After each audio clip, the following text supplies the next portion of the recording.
Hello, my name is Dhruva Jayashankar. I'm Executive Director of ORF America.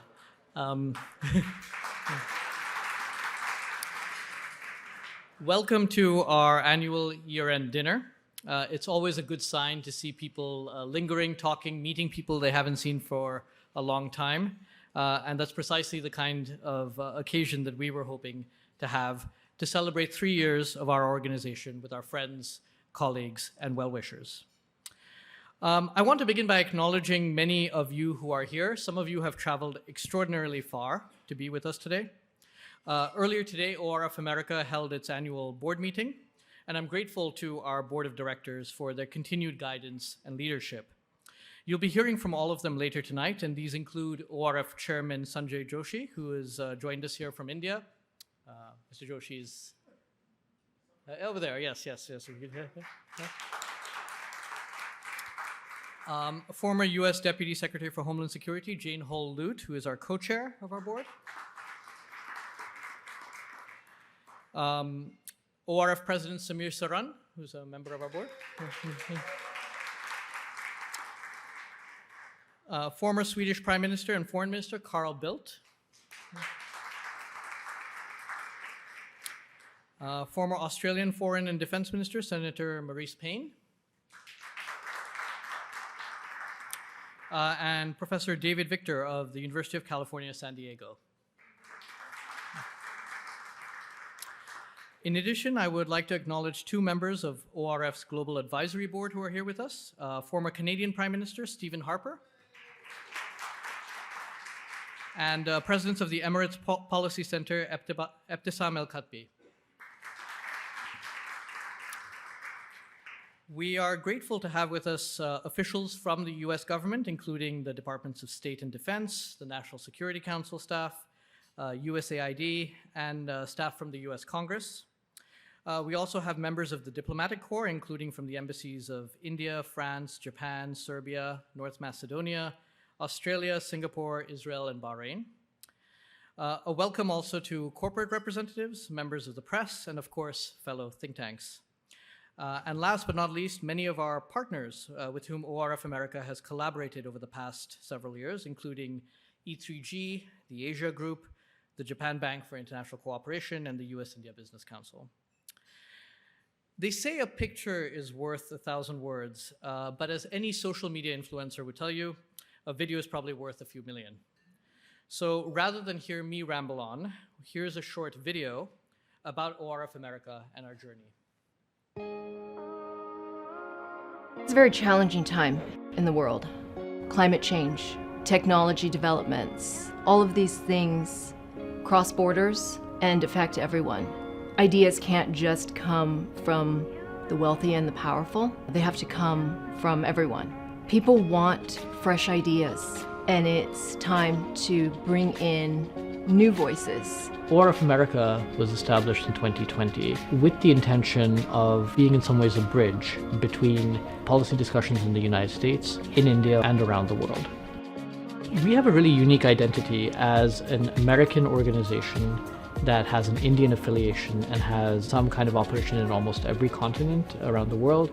ORF America is focused on a number of issues: security and defense, climate and energy, technology, and economic development. And we do a number of really dynamic and important conversations, convening around the world, as well as produce research on those topics.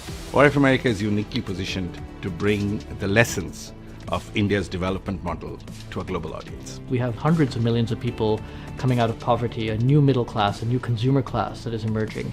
And they have their own demands and their own requirements and their own wants. And part of, I think, what we need to be doing more in the policy world is trying to address those challenges. Our goal is to give a voice to the developing world that has not traditionally been represented in a lot of conversations. ORF America is a US-Indian organization and focused on the bilateral relationship, but we go much broader than that. and focusing on the global south, bringing in voices from Latin America, from the Middle East, from Africa. We're in a moment of flux and uncertainty. We see the clean energy transition accelerating. Renewables are as cheap as they've been historically. But on the other hand, we've seen setbacks from the pandemic, and especially in parts of Africa as well as other developing regions, we're seeing people losing access to electricity and energy. There is a huge amount of change going on in the way we lead our lives. More and more our lives are online. But what does that mean? And especially in Africa, in Latin America, in Asia, there is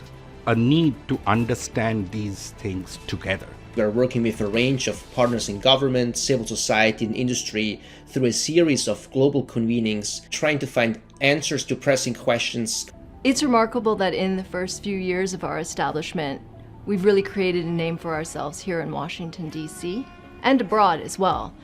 ORF America's work stands out because we have those connections to India and the developing world that I think many other institutions in Washington don't have. The fact that, we're positioned here in Washington gives us a unique opportunity to bring new voices into the conversation. In my mind, a think tank is ultimately about its people. It's about its scholars, its staff, our affiliates, and we have distinguished fellows. Young professionals are incredibly important to the policy landscape, and what we try to do here at ORF America is get them involved in the conversation with some of the heavy hitters here in DC. This organization is going to grow as the work that we're doing becomes even more important. We're a young organization, we're dynamic, we're energetic, and I think the objective will be to constantly strive to create something new, and that, I think, is ORF America.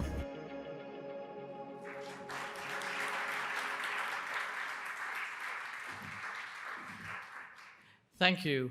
As you saw, ORF America was set up during the coronavirus pandemic. And in just a couple of years since, we've seen major geopolitical developments in Ukraine and the Middle East, burgeoning trade and technology competition between the world's two biggest economies, and major economic and energy transitions. Over the past 18 months, we've ramped up our convening in Washington, D.C. on these issues, broadened our internship program, and enhanced our global presence. We've organized or co-organized policy conferences in 17 cities in 11 countries on 5 continents. And our experts have contributed research and commentary to our own publications, but also to peer-reviewed journals and scientific journals, as well as newspapers and magazines around the world. We now have 12 full-time staff, and I want to briefly introduce them. Most of you will know some of us, but few would know all. And if my colleagues, again, would please raise their hands to identify themselves. First, our Chief Operating Officer, Sharon Sterling.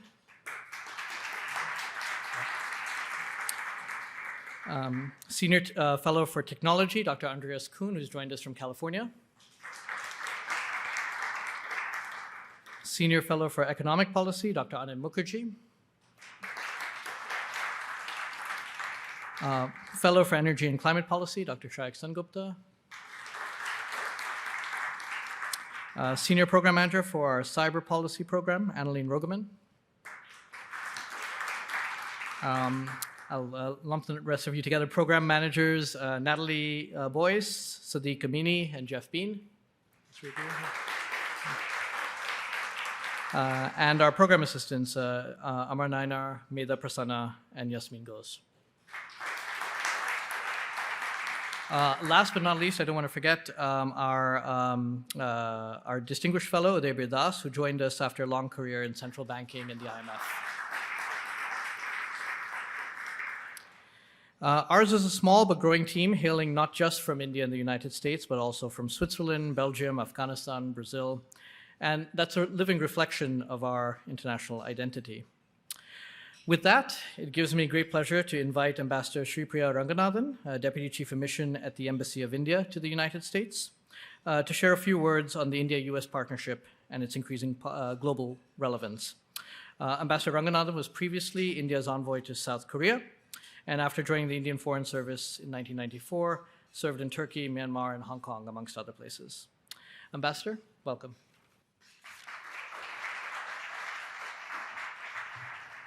Thank you so much, Dhruva. Friends from the US and from India alike, and I see so many familiar faces from India. It's great to be here with you this evening and to be part of this, this event being organized by ORF. I have been asked to speak about India-US cooperation on global issues primarily, and I will do my best to squeeze this, though there's a lot that's happening, I'll do my best to squeeze this into the 10 minutes that I've been given. It is a good time for us. This opportunity has helped me also in terms of gathering my own thoughts. It's a good time when we are coming up to the end of the year to reflect and to get a sense of what we have achieved through the year and what we have in store for the year to come. In many ways, the year just passed has been phenomenal in the India-US partnership. Prime Minister Modi's visit in June, President Biden's visit to India in September, and the whole range of ministerial engagements that we had through the years have thrown up lots of new ideas, lots of new initiatives, especially in the trade and tech-related areas. If we just look at the intensity of interaction over the past few weeks, that will give you a sense of just what all of us at the embassy are going through. We had the India-US CEOs Forum, at which 27 top CEOs from the two countries participated. PDNSA John Feiner was in India just last week. The Commerce and Industry Minister of India was in San Francisco, and we are looking forward to the visit of USTR Catherine Tai to India later early in January. I think the message from all this is very clear. The two governments are fully committed to growing this partnership. Our bilateral relationship, as well as our cooperation on global issues, is growing significantly and has really become a force for the global good. Be it in technology or defense, energy or education, space or semiconductors, we are collaborating closely in all areas. I'll just focus on a few of these to give you a flavor of what we are hoping to do and achieve over the coming months and years. As the world begins to think more deeply about global supply chains and emerging technologies, it becomes important for like-minded countries to come together and work on the rules of the road for the coming decades. India and the US are not only working on what exists today, but also on what we want to frame for the time to come. Just this year, we had a formal launch of the Initiative on Critical and Emerging Technology, where we are talking about telecommunications, semiconductors, quantum, AI, critical minerals partnerships, collaborating on Open RAN, and so on. Progress has been made in a large number of these verticals, and where the governments have stepped up, the private sector has also stepped up, and we have seen significant investments in both directions. There have been announcements by Micron, Lam Research, Applied Materials, and AMD for investments in India, and Indian companies are also increasing their presence in the US. The most recent was Epsilon Carbon's commencement of work on its facility in North Carolina. Another area of promise and deep engagement, healthcare. As the world saw during the recent pandemic, one has to be mindful of completely unforeseen black swan events. We have to anticipate them to the best of our ability, and when faced with unforeseen adversity, we have to bring to bear the best that we all offer to tackle them. India and the US are very well placed for deeper collaboration in health and pandemic preparedness, including to secure pharmaceutical supply chains. The recent launch of the US-India Cancer Dialogue is a big step in that direction, and we are anticipating great outcomes. This cooperation has been built on very strong foundations. The development of the Rotavac vaccine against the rotavirus is one such example of where our partnership has actually delivered tangible benefits to the world. Energy and climate change, another area of cooperation. This has been an area of focus both bilaterally and at fora such as the G20. This year, India and the US, along with the other G20 countries, launched the Global Biofuels Alliance during the Leaders Summit. We are already working together on the US-India Strategic Clean Energy Partnership for Climate Action and Finance Mobilization Dialogue, and as well as the International Solar Alliance. The message that has come out of the recently concluded COP28 is that there has to be much more focus on renewables, and India is really leading the charge as far as bringing about the largest energy transition program in the world. As we have reiterated at COP28, we will reduce emissions intensity by 45% by 2030 and increase the share of non-fossil fuels in our energy mix to 50%. We will also continue to press forward towards the goal of net zero by 2070. We have highlighted the importance of robust mechanisms to finance climate change transition, and in this context, we look forward to building on the partnerships that we have crafted with the US. Most recently, during President Biden's visit to India for the G20 summit, we announced the US-India Green Transition Fund, which is $1 billion at the moment, but we believe that this will be the trigger for a much larger fund which will be available for us to put our money where our mouth is as far as climate mitigation is concerned. Moving on to defense, our ties have evolved from a simple buyer-seller relationship to one of co-production, co-development, and co-manufacturing. Defense industrial collaboration is an area of focus, and some of the companies that are present in this room will tell you about all that is going on, all the ideas that we are exploring. We've also tried to bring the startups into the frame, and the India-US IndusX is a new forum that we have crafted to allow the startups to come center stage as far as defense and space is concerned. We have intensified our exchanges in terms of service-to-service interaction and collaboration. The joint exercises that we have launched. Most recently, Vajra Prahar, a special forces exercise, has been concluded, and Yuddha Abhyas just a few weeks earlier. Friends, we cover a lot of these themes, amongst others, in our plurilateral and multilateral cooperation as well. India and the US work deeply within the Quad framework, a grouping that has grown by leaps and bounds in a very short period of time. 5 leader-level interactions have taken place so far, and we hope very soon that we will be able to schedule the next one in India once we get the leaders' time. We are also working together within the I2U2, the IMEC corridors, the IPEF, and other forums. These are just a few examples, and the idea is really to give you a sense of the extent to which the India-US partnership has matured and has allowed us to bring all these elements onto the table. There is truly no area that we are not willing and able to talk to each other about. The intent amongst our political leaders and the coming together of all our stakeholders, public, private, companies, think tanks, industry, and the diaspora, has allowed us to see very sharply what my minister said when he was here a short while ago, that we have moved from an era of dealing with each other to an era of working with each other. I'm very excited about the coming year and all that we will hopefully achieve together. Thank you all so much for your attention.